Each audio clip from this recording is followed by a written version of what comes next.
آج ہم آپ کو دنیا کی ایک ایسی عظیم سلطنت کی داستان سنانے جا رہے ہیں جس نے 600 سال سے زیادہ عرصے تک 3 براعظموں پر حکومت کی۔ عثمانی سلطنت ایک ایسی عظیم سلطنت جس کا آغاز صرف ایک چھوٹے سے قبیلے سے ہوا، لیکن اس کا عروج اسے ایک عالمی طاقت میں بدل دیتا ہے۔ سلطنت عثمانیہ کا آغاز 13ویں صدی عیسوی میں ہوا، جب ترک قبائل منگولوں کے حملے کی وجہ سے مشرق سے مغرب کی طرف ہجرت کرنے پر مجبور ہوئے۔ انہی قبائل میں سے ایک قبیلہ کائی بھی شامل تھا، جس کی قیادت ارطغرل کر رہا تھا۔ ارطغرل غازی ایک بہادر اور عقل مند سردار تھا، جس نے اپنی شجاعت اور جنگی حکمت عملی کی وجہ سے اپنے قبیلے کو ترقی دی۔ ارطغرل غازی کے بعد اس کا بیٹا عثمان، جسے عثمان اول کہا جاتا ہے، اپنے والد کی جگہ قبیلے کا سردار بنا۔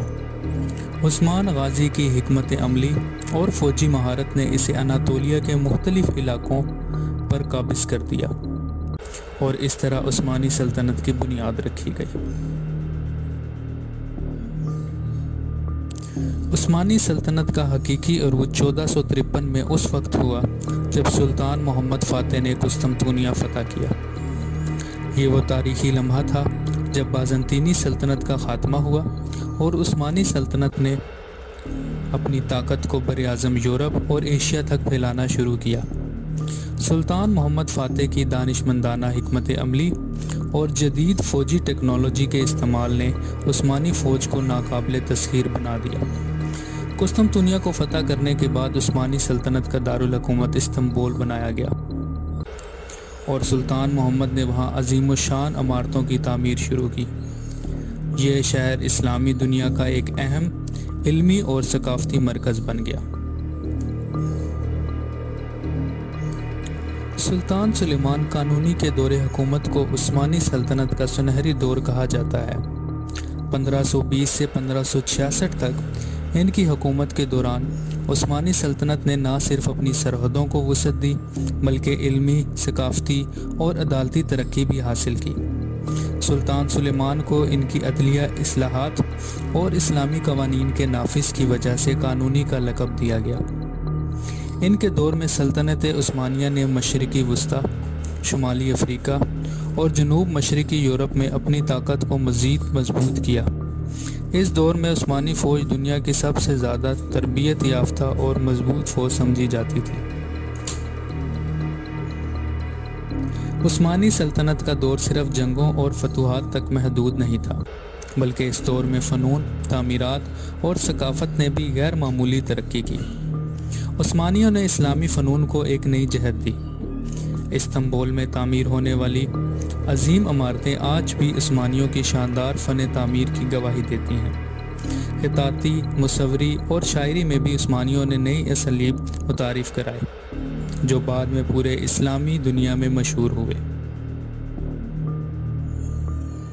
18ویں صدی کے آخر میں عثمانی سلطنت کی طاقت میں کمی آنا شروع ہوئی۔ داخلی سیاسی اختلافات، معاشی مشکلات اور یورپ میں ہونے والی سائنسی اور صنعتی ترقی نے سلطنت کے زوال کی راہ ہموار کی۔ سلطنت کی فوج اور معیشت، جو کبھی طاقت کی علامت تھی، اب کمزور ہو چکی تھیں۔ یورپی طاقتیں عثمانی علاقوں پر قابض ہونے لگیں، اور اندرونی بغاوتوں نے سلطنت کو مزید کمزور کر دیا۔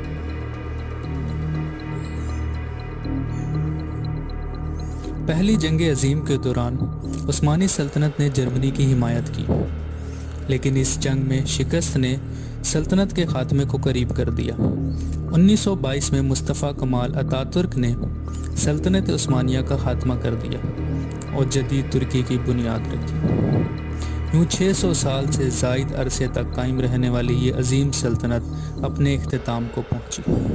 عثمانی سلطنت کی تاریخ ہمیں یہ سبق دیتی ہے کہ حکمت، بہادری اور علم کی بنیاد پر قومیں ترقی کرتی ہیں، لیکن اندرونی اختلافات اور کمزوریوں کی وجہ سے یہ زوال پذیر بھی ہو سکتی ہیں۔ یہ تھی عظیم عثمانی سلطنت کی داستان، جس نے تاریخ کے صفحات پر اپنا نام سنہری حروف سے لکھوایا۔ ہم امید کرتے ہیں کہ آپ کو یہ سفر دلچسپ اور معلوماتی لگا ہوگا۔ مزید ویڈیوز کے لیے چینل کو سبسکرائب کریں۔